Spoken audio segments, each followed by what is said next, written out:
I'd like to turn it over to Dr. Mason, who has been working on this project for a long time, and not only this project, but greater participation on the part of blacks in this region. I feel better than Dr. Mason, excuse me, could we get you to scoot this way a little bit so you're not backed up to the window? Can we get you to move those mics towards him?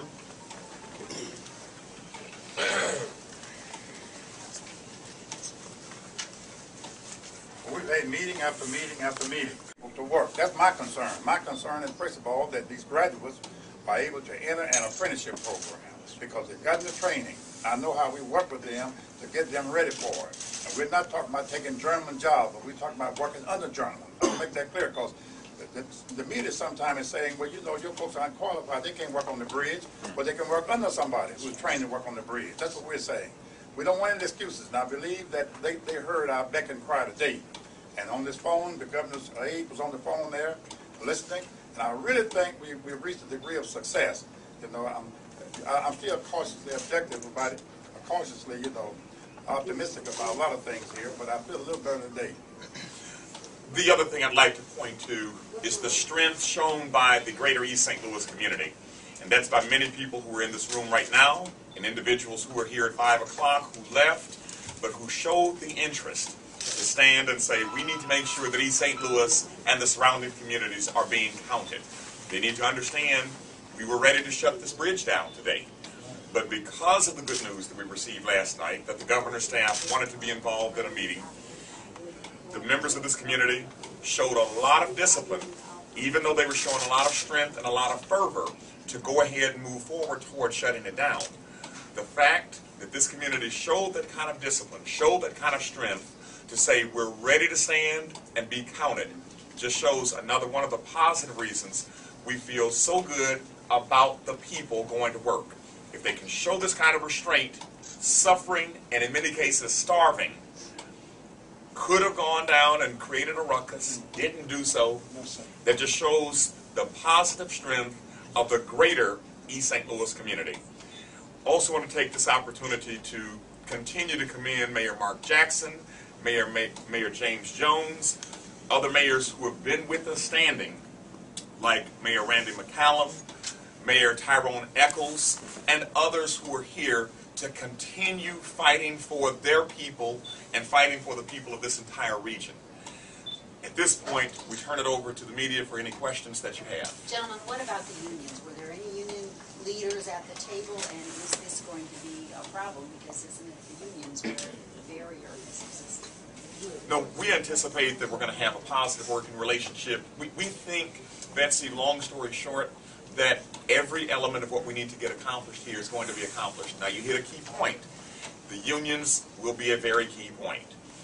We're working with IDOT at this point to make sure, and the governor's office being a really key component, to make sure that we communicate with the contractors, and the contractors can hopefully wield some influence on the unions to say, send us some black workers, whether we're talking about the laborers, the carpenters, the iron workers, whatever unions that need to be involved in these projects, send us some black workers, send us some other ethnic minority workers to these jobs.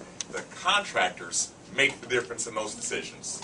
If I may, let me address, because, and I want to echo what was said about the governor's office intervention. When we last met with IDOT, we had a 2-page agenda items that we wanted to discuss with them, and they didn't even want to hear it. We went through each of these items with the governor's office here and got a much different and a much more positive reception. Now, in terms of dealing with the unions, there are 2 aspects of that we're focused on and that the governor's office is focused on. One is to make sure that the unions come to the table. This meeting was to begin to set the parameters. So one of the commitments we've gotten from the governor's office is that they're going to be bringing the unions to the table for the discussion.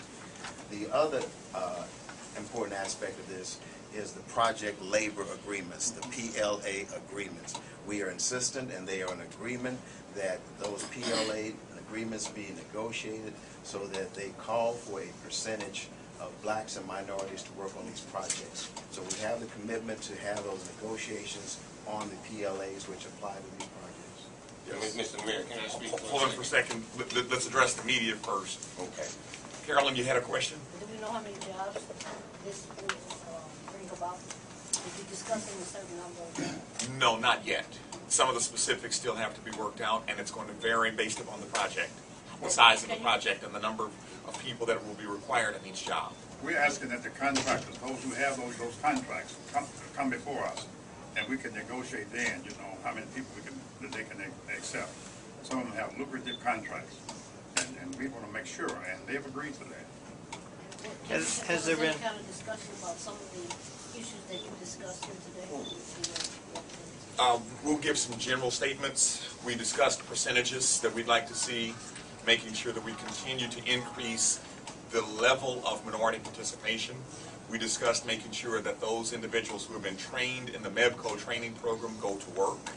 I know that impacts a lot of people who are actually in this room right now. We discussed the apprenticeship issue.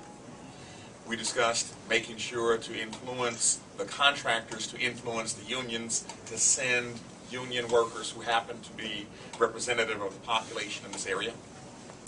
Mayor, if I may speak, we also went even further because IDOT, in fact, Governor's man went up to say that District 8, there's other jobs other than the Mississippi River Bridge out there that people are working on. They want to make sure that we get a percentage of our people out there on some of those jobs that you're passing up and down on St. Clair Avenue and up on 157 and back over in those areas where you don't see any minority participation. We're going to begin to see minority participation on those jobs too. So we just didn't look at the Mississippi River Bridge. Housing Authority over there is building a multi-million-dollar project right over here on Bar Avenue. We're looking at that too. We're saying that we're going to put just everybody that we possibly can put to work, and the governor's office is agreeing to working with us to get that done. So I think this meeting, as far as I'm concerned, was one of the most positive meetings I've had since 1969. And I've been out here struggling since that time. Brothers, I think y'all going to go to work.